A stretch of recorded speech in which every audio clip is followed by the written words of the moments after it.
My name is Kush, and today I'll be talking about everything you need to learn as you go through the journey of learning art. When you venture into any art form, there are two kinds of lessons you'll be learning on the path. One is the technical kind, which will hone your skill and your technique, and the other are the philosophical kind, which will nurture your mind and ensure that you stay on the path, as turbulent as it may get. A simple example would be to draw and not waste time. Another would be to remember to draw what you love, even as you go through these studies. I just wanted to emphasize that this is something good to think about as you go through all the technical stuff. The technical things, most importantly, they encompass the fundamentals of art. This is like learning addition in math or chords while learning to play an instrument. If you skip it, you're gonna have a bad time when stuff gets more complex. The same applies to representational art. The first things to begin focusing on after you start learning drawing are the three rudiments of design. The first is the line. Starting with lines, you want to get used to drawing long and short lines with a candle grip, along with the writing grip we are more used to. It's also important to practice hatching with both straight and curved lines. When you get better at line quality, you can work more towards controlling line weight as well. Lines are also a key component of gesture, which is where most drawings begin. Ideally, you should do these exercises for a dozen pages when you start learning to draw, and then daily for 5 to 10 minutes whenever you start your sessions. After lines come shapes, and these are extremely important for stylized design, like in anime or animation in general. Also, a lot of painting techniques require working with shapes instead of lines. Starting out, you'd start with something simple like drawing circles and ellipses, and some exercises drawing negative shapes.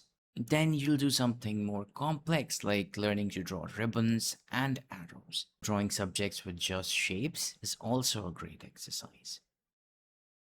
And finally, forms. They add a third dimension to what we've been practicing so far. Rectangles, they become boxes, and circles and ellipses, they become spheres and cylinders. And you need to draw them. All three of them, a lot. Dozens of times at the very least, while making sure you're getting the perspectives right. You'll also start adding cross contour lines to your forms. At this point, you can start practicing by drawing everyday objects by constructing them using these forms. And this way, it becomes a lot easier to draw things from imagination. At this point, to supplement what you've been practicing with forms, you gotta learn about 1 point, 2 point, and 3 point perspectives. Learning about vanishing points and horizon lines is extremely important in your understanding of environments and drawing interior scenes or cityscapes. Moving on, you'll be learning about value and the laws of light. Now that you've learned about basic forms, the next step is to understand how they react to light and how values are created. This is the most important factor when it comes to adding dimension to your art, even more so than saturation and color in painting. So once you learn to apply values to those basic forms you've been practicing, you can start inventing your own sources of light and your own shadows. This enables you to light your environments and your own paintings as you see fit. Apart from shading, you can also draw and represent values with texture. This is also really important to explore. Now, combining all the lessons you've learned before, we look at the figure. A lot of sources talking about fundamentals categorize these as proportions and anatomy. But starting out, you'll be looking at the basics of portraiture and gesture drawing. This is the good stuff. And it's the hardest thing on these lists of fundamentals, but also the most rewarding. You start here by learning proportions of the head and the figure, and do tons of quicker studies and gesture drawings. In the beginning, the focus is on learning to start with things that are important, like the action and the rhythm of the pose.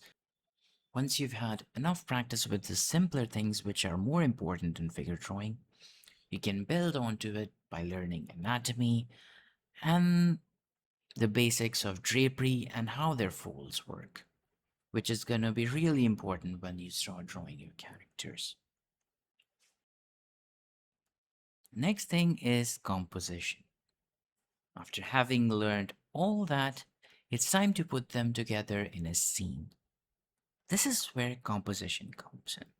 Composition applies to everything, from something as simple as a still life with two objects, or something as complicated as a scene with multiple characters. The manner in which they are positioned with respect to the frame and to each other says a lot. And with composition, you learn to understand that language. So for this, you'll do a lot of thumbnails and you'll study paintings and compositions in movies which you like. And lastly is color theory.